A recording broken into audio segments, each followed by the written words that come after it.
నంద్యాల జిల్లా జూపాడు బంగ్లా మండల కేంద్రంలోని మండల ప్రజా పరిషత్ కార్యాలయం నందు ఎంపీపీ మిద్దె నీలమ్మ ఆధ్వర్యంలో ఎంపీడీఓ గోపికృష్ణ అధ్యక్షతన మండల సర్వసభ్య సమావేశం నిర్వహించారు. ఈ సమావేశానికి మండల అధికారులు హాజరు కావడం జరిగినది. ఈ సందర్భంగా ఎంపీపీ మిద్దె నీలమ్మ మాట్లాడుతూ, నేను ఉన్న పారుమంచల గ్రామంలో వీధి లైట్లు లేక రాత్రిళ్ల సమయంలో ప్రజలు తీవ్ర ఇబ్బందులు పడుతున్నారని, అదేవిధంగా డ్రైనేజీ కాలువలు లేక చిన్నపాటి వర్షానికి సీసీ రోడ్లపైకి మురికి నీరు చేరి దుర్వాసన కొడుతూ దోమలు చేరి ప్రజలు తీవ్ర ఇబ్బందులు పడుతున్నారని, శానిటైజింగ్ చేయడం లేదని, అధికారులకు ఎన్నిసార్లు విన్నవించుకున్నా సహకరించడం లేదని ఆమె ఎంపీడీఓ గోపికృష్ణపై ఆగ్రహం వ్యక్తం చేశారు. వెంటనే స్పందించిన ఎంపీడీఓ గోపికృష్ణ పారుమంచల గ్రామ పంచాయతీ సెక్రటరీకి ఎంపీపీ చెప్పిన పనులు వెంటనే సరిచేయాలని, ప్రజలకు ఎలాంటి ఇబ్బందులు లేకుండా చూడాలని, ప్రతి ఒక్క గ్రామంలోనూ వీధి లైట్లు, డ్రైనేజీ కాలువలో శుభ్రత, శానిటైజింగ్ చేసి గ్రామాలు పరిశుభ్రంగా ఉండే విధంగా చూడాలని ఆయన ఆదేశించారు. అదేవిధంగా మండల ఏఓ కృష్ణారెడ్డి మాట్లాడుతూ, మండలంలోని రైతులు వర్ష ప్రభావం తక్కువ ఉన్నందువలన రైతులు పంట నష్ట బారిన పడకుండా అనుకూలమైన పంటలు వేసుకొని రైతులు సుభిక్షంగా ఉండాలని, కౌలు రైతులు కౌలు కార్డులు పొందుకొని ప్రభుత్వం అందించే రుణాలు పొందుకోవాలని ఆయన సూచించారు. మండల ఆయా అధికారులు వారి వారి ప్రణాళిక చొప్పున వివరించి ప్రజలకు ఎలాంటి ఇబ్బందులు ఉన్నా అధికారులకు తెలియపరిస్తే తక్షణమే వాటిని నెరవేరుస్తామని అధికారులు తెలియజేశారు. ఈ కార్యక్రమంలో ఎంపీటీసీలు, మండల అధికారులు తదితరులు పాల్గొన్నారు.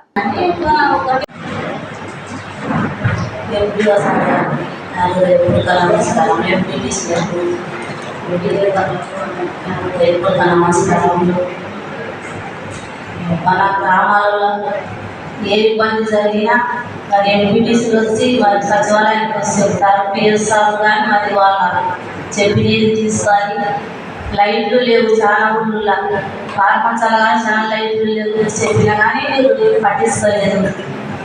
అవన్నీ లైట్లు చూసి కానీ లైట్లు వేయాలి సార్. మీరు మా భర్త కానీ వచ్చి చెప్పినాడు, మీరేంటి సర్లే కానీ చెప్పినారు కానీ మరి దాన్ని చెప్పాలి. మరి స్పెషల్ ఆఫీసర్లు వచ్చినారు కాబట్టి మరి వాళ్ళు కానీ తెలియపరిచినారు. వాళ్ళు కానీ మనకి తెలియపరచాలి. అవి వేస్తాము మరి టైం ఉంది అని కానీ చెప్పలేదు. అవన్నీ చూసుకోవాలి సార్. మీరు ప్రతి ఊర్లో మీరు లైట్లు లేవు, వర్షాకాలం వచ్చింది కాబట్టి లైట్లు ఇంకా కాలువలు కానీ చాలా ఇబ్బందిగా ఉన్నాయి. ప్రతి ఊర్లో కాలువలు కానీ మీరు చూసుకొని మరి కాలువలు తీసేవాళ్ళు కానీ ఒక సైడ్ వేస్తున్నారు కానీ మళ్ళీ మాదేమైనా అసలు కాలువలే తీయలేదు. నీళ్ళు రోడ్ల మీద పడుతున్నాయి, జారి కింద పడుతున్నారు పారమంచాల.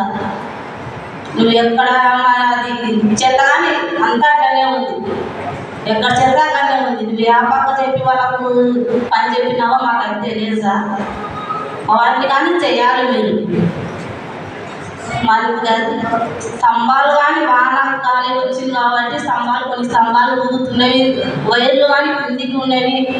అవన్నీ కానీ మీరు తీసేసి కొత్తగా స్తంభాలు వేయాలని నేను అడుగుతున్నాను సార్.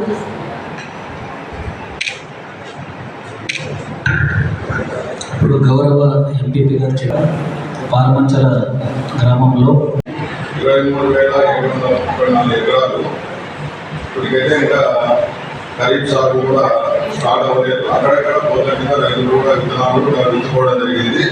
అంటే ఒక 1-2% మాత్రమే రైతులు పోతగా వేసుకోవడం జరిగింది. ఇప్పుడు ప్రస్తుతం రైతులకు కౌలు కార్డు కూడా తీసుకోవాలని తెలియజేయడం జరుగుతుంది. అంటే ఎవరైతే కౌలు పొలాలను తీసుకొని వ్యవసాయం చేసుకుంటారో ఆ రైతులు ఖచ్చితంగా కౌలు కార్డు తీసుకోవాలని మేము ప్రత్యేకంగా రైతు సేవా కేంద్రాల ద్వారా రైతులకు వివరించడం జరుగుతుంది. వాటితో పాటు బీఆర్ఓలకు కూడా తెలియజేయడం జరిగింది. బీఆర్ఓలకు ఎంఆర్ఓ గారికి కూడా మీరు కౌలు కార్డు కూడా బీఆర్ఓల ద్వారా ఇమ్మీడియట్గా ఎవరికైతే అవసరం ఉంటుందో పొలాలు కౌలు తీసుకొని చేసే వాళ్ళకి ఇమ్మీడియట్గా వారికి కౌలు కార్డు కూడా ఇవ్వవలసిందిగా తెలియజేయడం జరిగింది. కాబట్టి మీకు కూడా ఈ ముఖంగా కూడా అందరికీ కూడా తెలియజేయడం జరిగింది. మన మండలానికి 874 కౌలు కార్డుల కార్యక్రమంగా ప్రకటించడం జరిగింది. ఈ ప్రతి రైతు ఎవరైతే కౌలు తీసుకున్నారో ఖచ్చితంగా వాళ్ళు తీసుకోవాలని తెలియజేయడం జరుగుతుంది. వీటితో పాటు రైతులకు మట్టి పరీక్షలు కూడా చేసుకోవడానికి కూడా అవకాశం కల్పించడం జరిగింది. ఇప్పటికి మండలంలో కూడా దాదాపుగా ఒక 100 మట్టి శాంపిల్స్ కూడా మనం ల్యాబ్కి పంపించడం జరిగింది. వాటి పీరియడ్ వస్తాయి, వాటి ఆధారంగానే ఎరువులు కూడా వాడాలని రైతులకు కూడా తెలియజేయడం జరుగుతుంది. విత్తన పంపిణీ ప్రస్తుతం వచ్చేసి జీలుగలు పెళ్లి పెసలు కూడా 50% సబ్సిడీ పైన రైతు సేవా కేంద్రాల ద్వారా అవసరమైన రైతులకు విత్తనాలు కూడా సబ్సిడీ పైన ఇవ్వడం జరుగుతుంది. కాబట్టి ఎవరైనా అవసరమైన రైతులు జీలుగలు పెళ్లి పెసలు విత్తనాలు కూడా తీసుకోవాల్సిందిగా తెలియజేయడం జరుగుతుంది.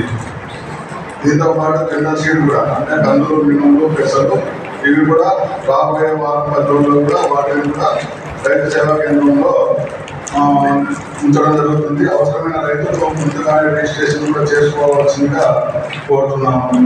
దీంతో పాటు ఇప్పుడు మనకు గత సంవత్సరం చాలా ఇబ్బంది పడేది ఏంటంటే యూరియా పంపిణీలో చాలా వరకు రైతులు కూడా ప్రతి వరకు ఇబ్బంది పడినారు. వాటితో అంతే విధంగా మా వ్యవసాయ శాఖ కూడా కొద్దిగా ప్రాబ్లమ్స్ కూడా ఫేస్ చేయవలసింది వచ్చింది.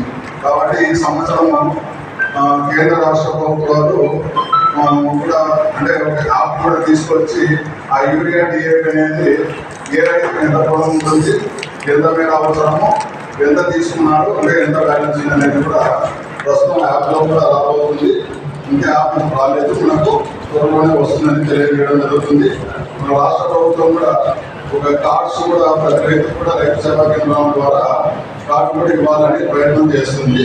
కాబట్టి త్వరలో కూడా రైతులకు కూడా కార్డులు ఇచ్చే ఆలోచన కూడా ప్రభుత్వం చేస్తుంది. కాబట్టి వాటిని కూడా తెలియజేయడం జరిగింది. కాబట్టి మనకు అవసరమైన ఎరువులు కూడా ఈసారి ముందుగానే రాష్ట్ర ప్రభుత్వం ప్లస్ మన జిల్లాలో కూడా అవసరమైన ఎరువులు కూడా ముందే నిల్వ చేయడం జరిగింది. అంటే దాదాపు ఒక 60% ఖరీఫ్ స్టాక్ కూడా ఆల్రెడీ ముందే నిల్వ చేయడం జరిగిందని తెలియజేయడం జరుగుతుంది. కాబట్టి రైతులు కూడా యూరియా డిఏపి కోసం ఎవరు కూడా ఆందోళన చెందకుండా ఉండవలసిందిగా కోరుతున్నాము. దీంతో పాటు